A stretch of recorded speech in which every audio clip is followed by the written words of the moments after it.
So I might as well get rid of some of these PlayStation Dreamcast related stuff because we got another weekly vlog here to talk about. So today we'll be talking about like all of the PlayStation and Dreamcast stuff. I think. Yeah, I think. So, of course, I am watching One Piece. If you're hearing anything in the background, here it is for a second.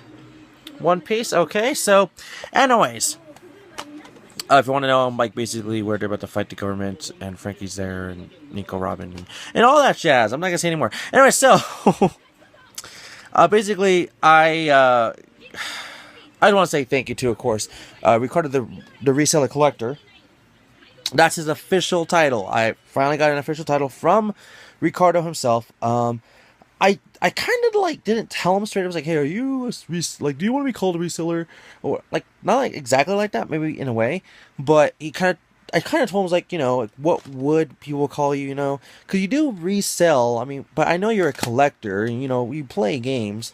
But, like, you know, what do you do? You know, like I know what he does, but, you know, like, what would he be called? Because I know if you use the word reseller, that's probably like that's a bad way of saying, like, you know, like, to certain, like, sellers or even to certain, like, gamers, like, oh, you're a reseller. And that's probably the last thing you want to be called next to, like, a faker or some shit. I don't fucking know. But, you know, I was just kind of curious, what is the pronounced name you want to be called besides, you know, your name, Ricardo, or Rick. He told me to call him, you know, he is a reseller, but he likes to collect. He collects to resell, or the other way around. He collects, but all the doubles and triplets and all other stuff he sells. So I get that. So of course, he is Ricardo the Reseller Collector. I've also tried saying it, the Reseller Collector Ricardo, which that makes sense too. Or even, which it doesn't really work this way, Ricardo Collecting Reseller. It doesn't really sound that good. So, Reseller Collector Ricardo, or Ricardo Reseller Collector. So, it kind of just, you know, says, whatever. We're still getting an official different name, of course, calling him like something else. But yeah, Ricardo the Collector. Probably that. Ricardo the Collector. I got a lot of these games from him, except for two. So let's start with the two I didn't actually get from him. So I got this from actually Grey Whale. Grey Whale, if you don't know, if I've said this before in the past, and I'll say it again, it is a retro, or not a retro. It's a media. I should really turn down my freaking TV, but whatever. It is a electronic media store. So it has DVDs, movies, which is fucking DVD stuff. So movies, CDs, video games, books, and vinyl and stuff like that. So, yeah, think of it like a mini FYE. I guess I want to say that, but they probably don't want to be called that. So, of course, small media electronic store. I'll figure out the name. No, I mean, a small electronic media store. So, I got this for $7, and I don't know if it was like a good deal or not, but I was like, oh, hell yeah. So, I got Resident Evil 2 for the PS2, and it says, now supports the DualShock analog control, which is fucking awesome, fucking amazing. Which also, I thought this was the version, I could be wrong, that it had like Dino Crisis as a demo, which I could be thinking maybe like a totally different Resident Evil or a totally different game franchise, but I swear I thought it was, but I guess not. So I own, well, yeah, no, sorry, I don't own it anymore. I did own Resident Evil 2 for the Nintendo 64, but I sold it away to Ricardo the Collector. So, you know, I got Resident Evil 2 now, so I'm pretty happy about that on the PS1. I do want Resident Evil 2 on the GameCube. It's probably the biggest version I want for Resident Evil 2, but it'll take time for me to get into Resident Evil games on the GameCube, because I only have one. That's 0, so. Anyways, the next one, this is also from Grey Whale, the electronic media store, the electronic store. Let's go with that, the electronic store. This game, okay. The minute I found out this game existed and I knew it was there at Grey Whale, I basically traded all, and I mean like all, except for like a few, things I was trying to sell or trade away. Mostly trade away for Ricardo the Collector. at the swimming, and a lot of the stuff I kept bringing back to him, like things I just didn't want anymore, like Dragon's Dogma for the 360, Final Fantasy 13, X-Men Legends for like GameCube, which I already own or something like that. So like they're not bad games. They're not bad.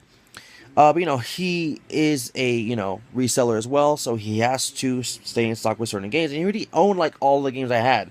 So it just takes time for him to sell them, but sometimes it doesn't. So I took all those games that just took forever to sell to Graywell, and I finally got crate credit to buy this.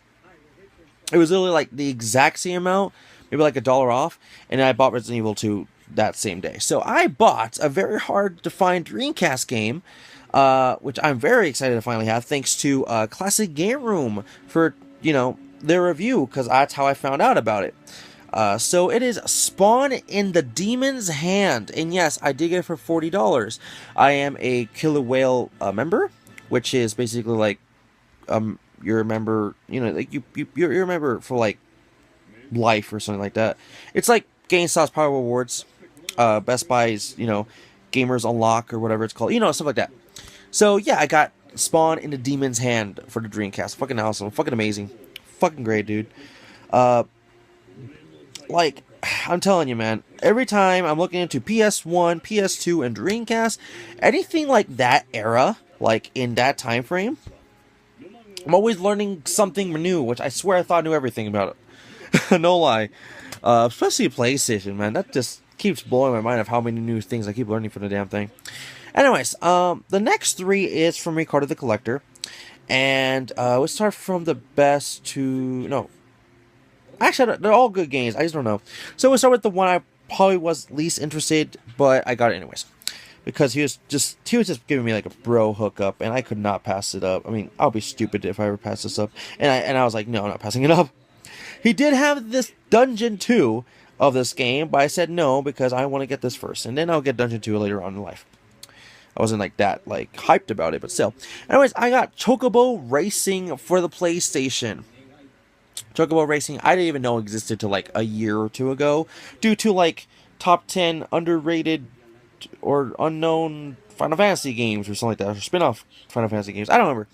And this was one of them, Chocobo Racing. Like, really, Chocobo's got his own freaking racing game, with probably different other Chocobos and that guy from like Moogie or whatever the freaking thing is. I only know from Final Fantasy, from Kingdom Hearts 300, Kingdom Hearts Days, but not really that well known. So yeah, Chocobo Racing.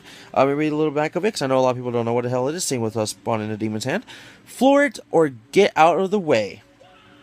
Chocobo and many others from the Final Fantasy world star in this high-speed racing game filled with magical spells, special abilities, and challenging courses.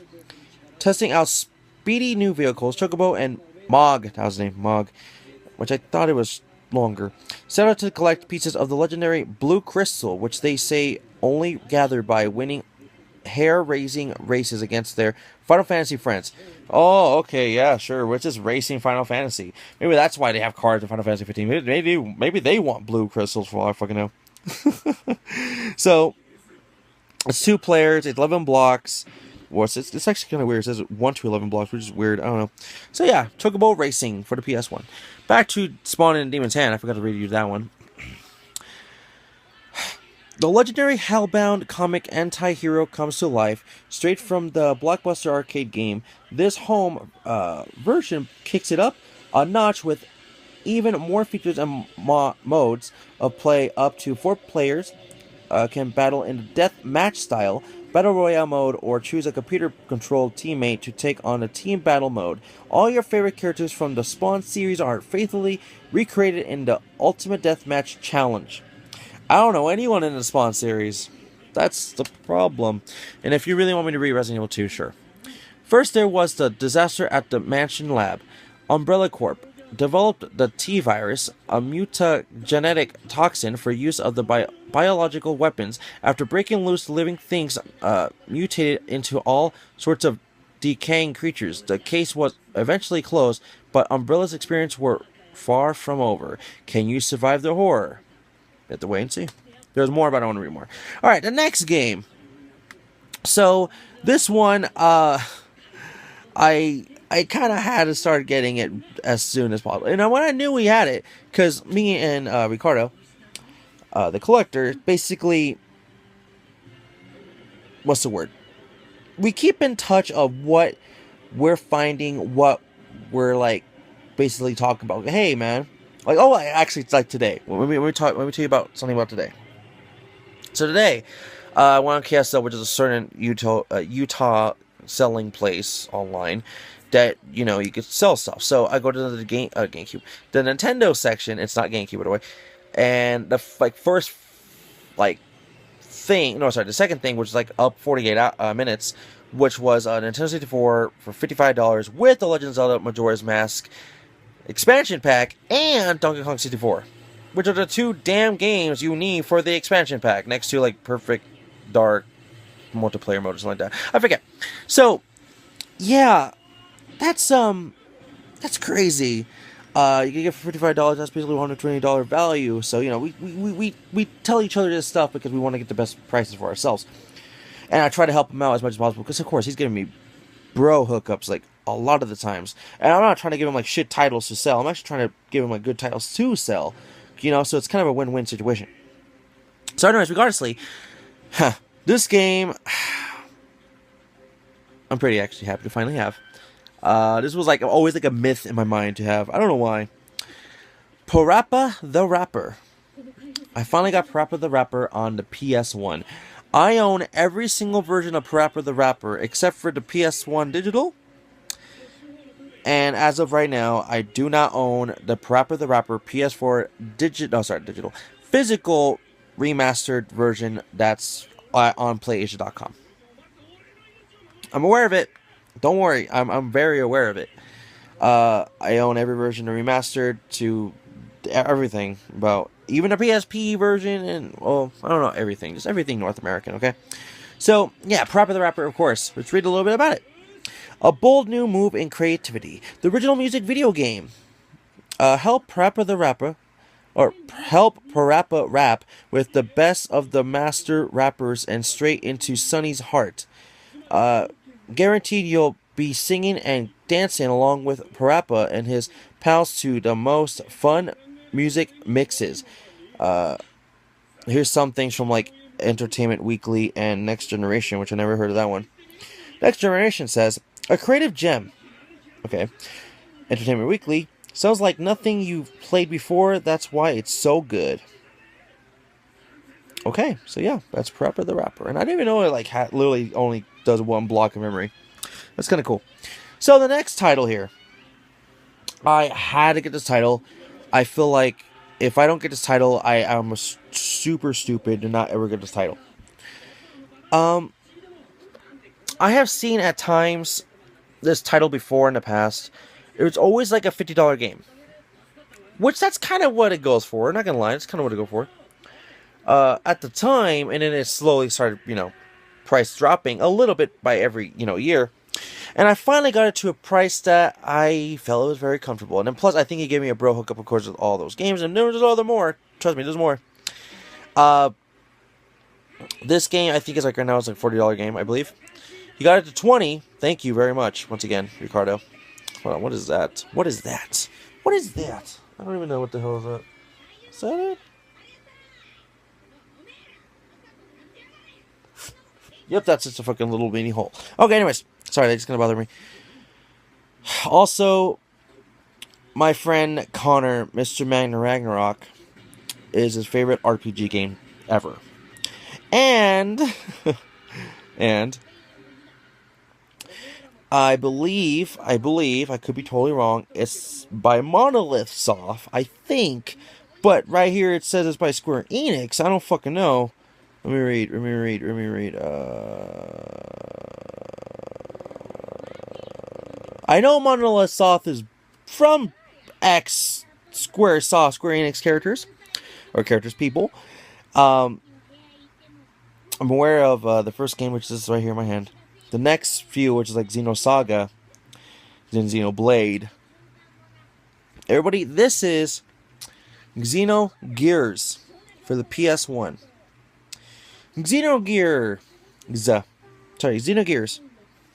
I I never owned it. I never knew about it. I mean, I slowly started knowing about it when I was starting to barely getting collecting, barely finding out about some of these hot titles on the PS1. It's like it was like literally when you put in like top 10 PS1 games or something like that, or top 10 RPG games of all time, Xenogears is always on the list. Not always, but it should be, and it basically it has to be.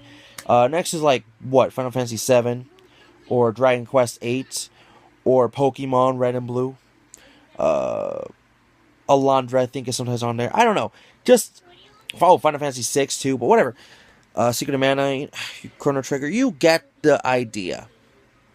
Xenogears is always literally one of those top 10 RPG games I always see everywhere, and I'd never owned it. All those games I said, by the way, in the past, I own all of them, except for Chrono Trigger on the Super Nintendo. I own it for DS, though.